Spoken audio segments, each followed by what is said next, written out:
गांव की तीन जुगाड़ू बहू सपना, प्रीति और भूमि की शादी शहर में बसे तीन भाइयों आलू, पराग और रौनक से हो जाती है। शादी करके तीन जैसे ही अपने ससुराल आती हैं तो हाथ में आरती की थाली लिए उनकी सास जानकी उनका गृह प्रवेश करवाते हुए कहती है, आओ मेरी तीनों बहुएं, अब अपने पैरों से इस कलश को गिराकर अंदर आ जाओ। जी सासू माँ। बड़ा सा ससुराल देखकर तीनों देसी बहुएं टेंशन में बोलती हैं, हाय दैया, ये तो एकदम फार्म स्टार शाहरुख खान के जैसा घर है प्रीति। हाँ सपना, अगर ऐसा घर अपने गांव में होवे ना तो गर्दा गर्दा मच जाए। हमको तो अपनी आंखन पर विश्वास नहीं हो रहा है कि हमारी शादी इतना बड़े घर में हुई है। उनकी बातें सुनकर उनकी ननद श्रुति कहती है, ओ गॉड भाभी, आए एक पल भी नहीं हुआ और उन्होंने अपनी गवारपंती दिखानी शुरू कर दी। जरा अपने कायदे में रहकर बात करो। ननद जी, आप हम तीनों बहनों के बारे में नहीं जानती। अरे पूरे बनारस में हम तीनों बहनें अपनी जुगाड़ूपन के लिए फेमस है, फेमस। ओहो, अब बस भी करो तुम। ननद भाभी ने अब इसे नोक-झोंक शुरू कर दी। चलो अब मेरे तीनों बेटे अपनी अपनी बीवियों को उनके कमरे दिखा दो। अगले दिन सुबह के 5 बजे ही तीनों बहुएं आँख खुल जाती है और वो किचन की साफ सफाई में लग जाती है। तभी उनकी ननद श्रुति किचन में जाती है तो वो देखती है कि उनकी तीनों भाभियां मिट्टी से बर्तन घिस रही होती हैं। अरे मेरी मंदबुद्धि भाभियों, ये सब क्या है? आधी रात को खटर पटर लगा रखी है उनका। हमारे गांव में तो सुबह 5 बजे जग जावत है। हमारे गांव में तो मिट्टी से बर्तन मांजे जाते हैं। हाँ, इससे 2 फायदा है, एक तो बर्तन भी अच्छे से चमक जावत है और साथ ही साबुन के पैसा भी बचत हो जाते हैं। अरे ये तुम्हारा बनारस गांव नहीं है बल्कि मुंबई शहर है। यहाँ ये सब जुगाड़ूपन मत दिखाओ और अपनी ये सब बचकानी हरकत बंद करो प्लीज। शांति से। जो तीनों बहुएं झड़प कर चली जाती हैं। ऐसे ही कुछ दिन बीत जाते हैं। एक रोज जब वो तीनों किचन में खाना बना रही होती हैं तभी सिलेंडर खत्म हो जाता है। अरे मैया, ये चाह तो लगता है पिता गया रे। अरे बहू, रोटियां बन गई तो जल्दी ले आओ। बाप रे, अब क्या होगा? हमको जल्दी से अपना कुछ जुगाड़ू लगाना होगा। तभी उनका ध्यान पूजा घर में रखी लकड़ियों पर जाता है। बस फिर क्या था, वो चाट लेकर आती हैं और उसका चूल्हा बनाकर गर्मा गर्म रोटी बनाकर सबको खिलाती हैं। पता नहीं क्यों लेकिन कुछ धुएं की स्मेल आ रही है। सही कहा भैया। तभी उन सबकी नजर किचन से निकल रहे धुएं पर जाती है। सभी दौड़ते हुए किचन में जाते हैं। अरे मेरी भोली बहू, अब किचन में गैस सिलेंडर है तो फिर तुम तीनों चूल्हा क्यों फूंक रही हो? सासू माँ, आपका सिलेंडर तो कब का बाय बाय बोल गया, इसलिए हम जुगाड़ लगाकर चूल्हा जलाई ले वो है। सब तो ठीक है मेरी जुगाड़ू बहू, मगर तुम ये लकड़ियाँ कहाँ से उठा कर ले आई? सासू माँ, ये तो हम पूजा घर से रखी लकड़ियाँ लाए हैं। अपनी जुगाड़ू बहुओं की हरकतें देखकर जानकी कहती है, अरे बैल बुद्धि बहुओं, वो तो चंदन की लकड़ियाँ थी जिसे मैंने हवन के लिए मंगवाया था और तुमने चंदन की लकड़ियाँ रोटी सेकने में फूंक दी। ओहो, अब जो हो गया सो हो गया सासू माँ, अब हमको माफी दे दियो। इतना कहकर तीनों बहुएं माफी मांगकर मामले को ठंडा कर देती हैं। ऐसे ही समय बीतता है। फिर एक सुबह जब सब नाश्ता कर रहे थे तो गिलास में रखा जूस रौनक के फोन पर गिर जाता है और उसका फोन भीग जाता है। ओह नो, आज तो मुझे मीटिंग के लिए बाहर जाना था और आज ही इस फोन को खराब होना था। शॉप वाला तो इसे रिपेयर करने में 2-3 दिन का टाइम लगा देगा। अरे पतिदेव, अपना फोन हमको दो, हम अभी इसे बिना पैसे खर्च किए ठीक कर देंगे। अरे मेरी गंवार भाभी, इस फोन को जुगाड़ की नहीं बल्कि दुकानदार की जरूरत है। अब अपनी कोई जुगाड़ पंत करके भैया के इस फोन को डेड बॉडी मत बदल देना। इसके बाद श्रुति उस फोन को कपड़े से पोंछकर कुछ देर धूप में रखकर फिर उसे चावल के कनस्तर में डाल देती है और ठीक 1 घंटे बाद फोन रौनक को देती है और टेंशन मारते हुए अपनी ननद से कहती है कि हुआ ननद जी, बेजर चकरा गया था हमारा जुगाड़ देखकर। अरे वाह भूमि, तुमने तो सचमुच 1 घंटे के अंदर ही मेरा फोन बिल्कुल ठीक कर दिया। देखा हमारा कमाल, फोन भी झट से ठीक हो गया और पैसा भी बच गया। अरे जुग जुग जियो मेरी प्यारी बहू, आज तो सचमुच तुमने बचत करके सर्वगुण संपन्न बहू वाला काम किया है। हाँ सचमुच तुमने तो कमाल कर दिखाया। रौनक और सास के मुंह से तारीफ सुनकर उन 3 बहुओं को सह मिल जाती है। ऐसे ही एक दिन जब सपना वैक्यूम क्लीनर से घर की सफाई कर रही होती है तो अचानक से वैक्यूम क्लीनर करना बंद हो जाता है। अरे मेरी मैया, ये बिजली से चलने वाला झाड़ू तो बंद होए गवा, अब क्या करें? जल्दी से तो जुगाड़ सोच ताकि अपना काम बन जाए और हमारे पैसे भी बच जाएं। सपना ये सोच ही रही होती है कि तभी उसका ध्यान अपनी सोसाइटी के पार्क में लगे खजूर के पेड़ पर जाता है। अरे वाह, क्या जुगाड़ आइडिया आया है हम दिमाग में। सपना सोसाइटी के पार्क में जाती है और खजूर के घने पत्ते को तोड़ने लगती है कि तभी वहाँ के गार्ड आकर गुस्से में बोलने लगता है, अरे ओ बे औरत, इन पेड़ों को क्यों तोड़ने लगने लगी हुई हो? अरे वो चौकीदार बाबू अगर दद्दा चबकी ना तो हम देंगे एक उल्टे हाथ का समझे, और वैसे भी ये पार्क तो हर बाप का है। गार्ड को 4 बातें सुनाकर सपना खजूर के घने पत्ते तोड़ लाती है और वो लेकर घर में आती है और उससे झाड़ू बनाकर तैयार करती है और झाड़ू लगाने लगती है। तभी जान से गुस्से में तिल मिलाते हुए उस पर बिगड़ते हुए कहती है, क्यों रे सपना बहू, ये क्या सुन रही हूँ? सोसाइटी के गार्ड से लड़कर आई है और तेरे हाथ में क्या है? सासू माँ, ये झाड़ू है जिसे हम अपने खजूर की टहनियों से बनाया है। अरे वाह सपना, तूने तो कमाल कर दिया भाई, मान गए तुझे, छा गए तुम तो। अरे चुप करो तुम तीनों, भला इतनी कंजूसी करके भी क्या फायदा? तुम तीनों की जुगाड़ बिना एक दिन सोसाइटी वालों के सामने हमारी धज्जियां उड़ा कर रहेगी। इस तरह तीनों जुगाड़ू बहुओं को घर वालों की खूब खरी खोटी सुननी पड़ी। ऐसे ही वक्त गुजर जाता है। फिर एक सुबह प्रीति नाश्ता लेकर गुनगुनाते हुए अपनी नंद के कमरे में आती है। लगा ले तू लिपस्टिक, जिला टॉप लागे ले, ओ जिला टॉप लागे रे। अरे ना जी, लो नाश्ता पानी कर लो, दफ्तर खाली पेट जाना है। टेबल पर रख दो भाभी, अभी मैं अपने बाल सुखा रही। हेयर ड्रायर से अपने बाल सुखाने के बाद श्रुति नाश्ता करके ऑफिस चली जाती है।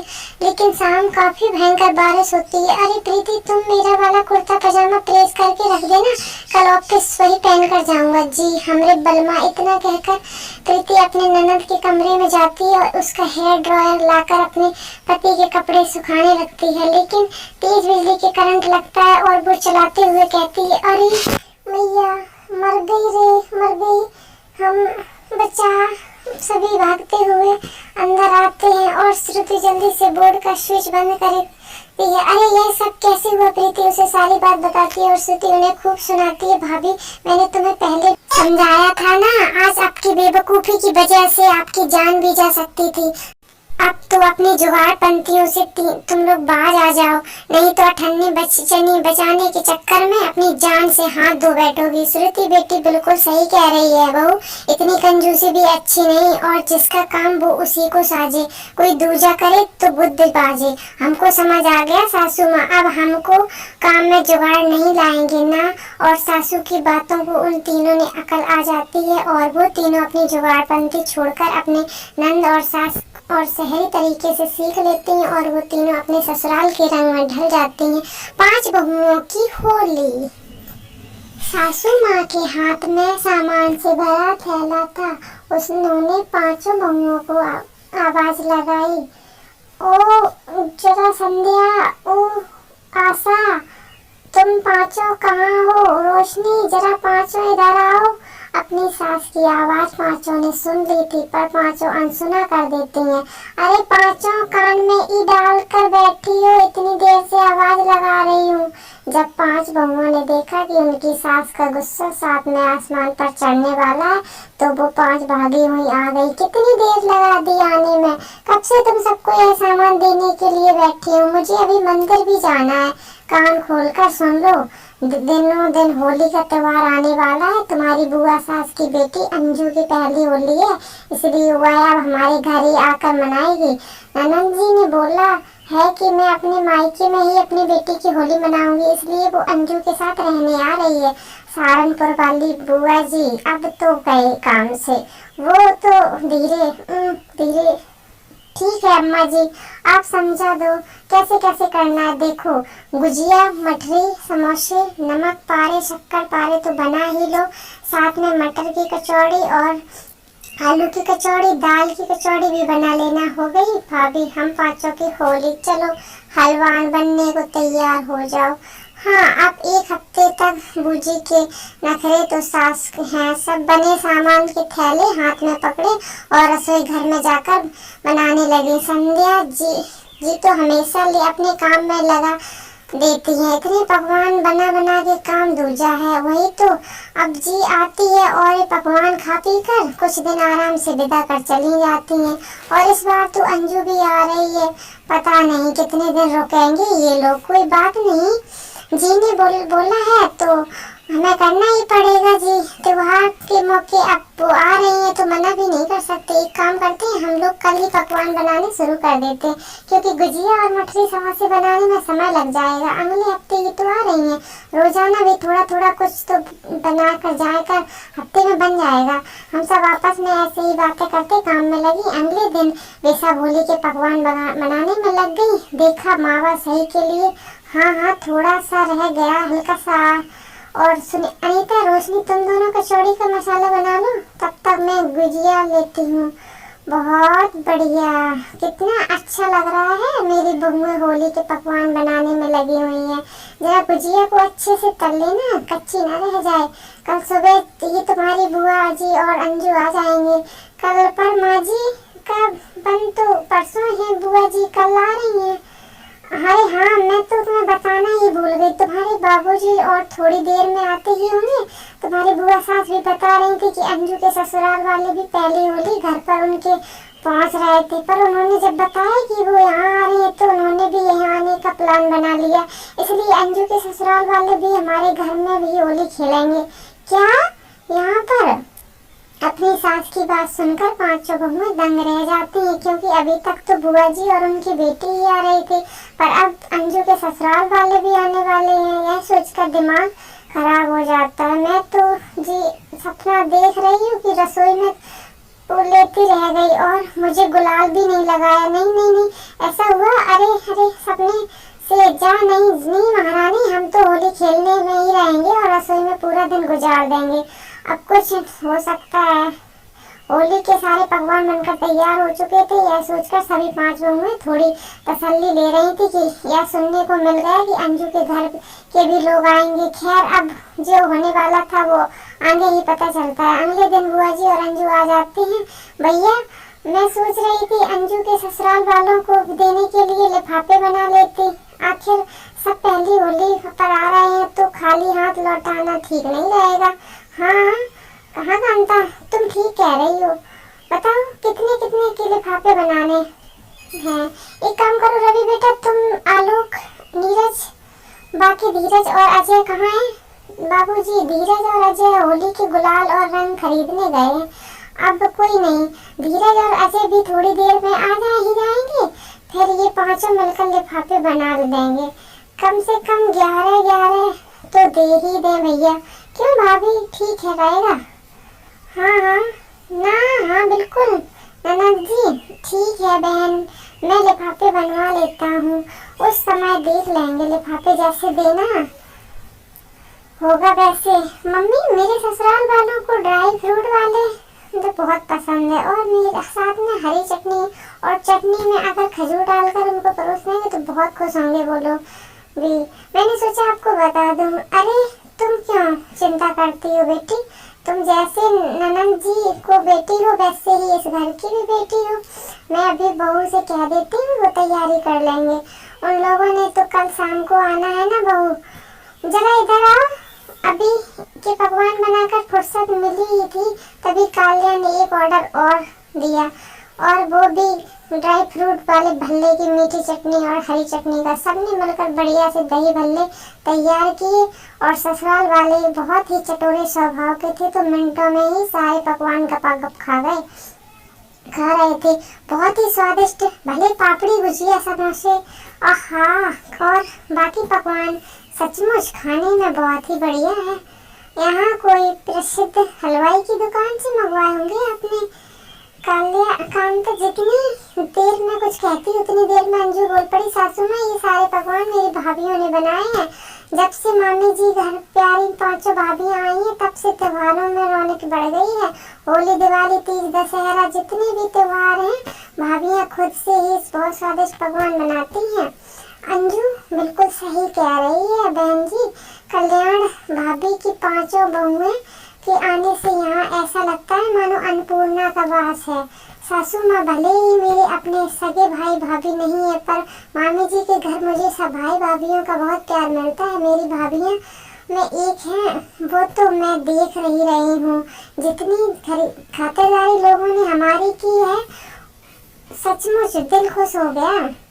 आज बुआ जी और अंजू के मुंह से अपनी इतनी तारीफ सुनकर दे खुशी से फूले नहीं समाती। कल तक तो जो बुआ जी और अंजू के आने पर ज्यादा काम को लेकर परेशान हो रही थी, आज वही बुआ जी और अंजू उनका मान सम्मान बढ़ा रही थी। तभी उसके बाद परिवार के सब लोग मिलकर गुलाल रंगों की होली खेलते हैं। ये होली उनकी पहली होली थी। अंजू के ससुराल वाले खुशी खुशी विदा होते हैं। होली के अगले दिन जाते जाते बुआ जी बहू के हाथ में शगुन के लिफाफे देती हैं। ना जी, ये सब क्यों, ये ऐसे, अरे रहने दो ननद जी, भैया भाभी मना मत करना। पापा की तबीयत ठीक नहीं रहती है, जिस कारण को तो साथ आ नहीं पाए, पर आप सबने अंजू के लिए इतना कुछ किया। उसकी पहली होली है, उसके ससुराल वालों को इतना खुश होकर गए हैं, इसलिए ये मैं अपनी इच्छा से बहुओं को होली का शगुन दे रही हूँ। आप उसके बाद बुआ जी पांचों बहुओं को शगुन का लिफाफा देती हैं और अंजू के साथ खुशी खुशी विदा होती हैं। उनके जाने के बाद जब वो लिफाफा खोलकर देखती हैं तो हैरान रह जाती हैं कि शगुन, हाँ, हम सबके लिफाफे में का शगुन कर दिया है बुआ जी ने। ये क्या बिना जबरदस्ती बहुओं को शगुन दे ही गई। मैं ननद जी को अच्छे से जानती हूँ, उनका दिल बहुत बड़ा है। उन्होंने अंजू के 1100 के लिफाफे आपसे जब बनवाए थे तो इन्हें याद रहा कि बदले बहाने बहुओं को शगुन का लिफाफा दे दिया। वैसे कुछ भी कहो, हमारे पांचों बहुओं ने मेहनत से इतने ढेरों पकवान भी तो घर पर बनाए थे, उनका उपहार तो बनता ही है ना। क्यों ना हम अपनी पांचों बहुओं को होली का शगुन दें। हाँ, यह तो बात है। ये लो, सब बहुओं को 1100 शगुन के अपने हाथों से दे दो। अपने लिए घर में इतनी इज्जत और मान सम्मान देखकर पांचों बहुओं की आंखें खुशी से छलक उठती हैं।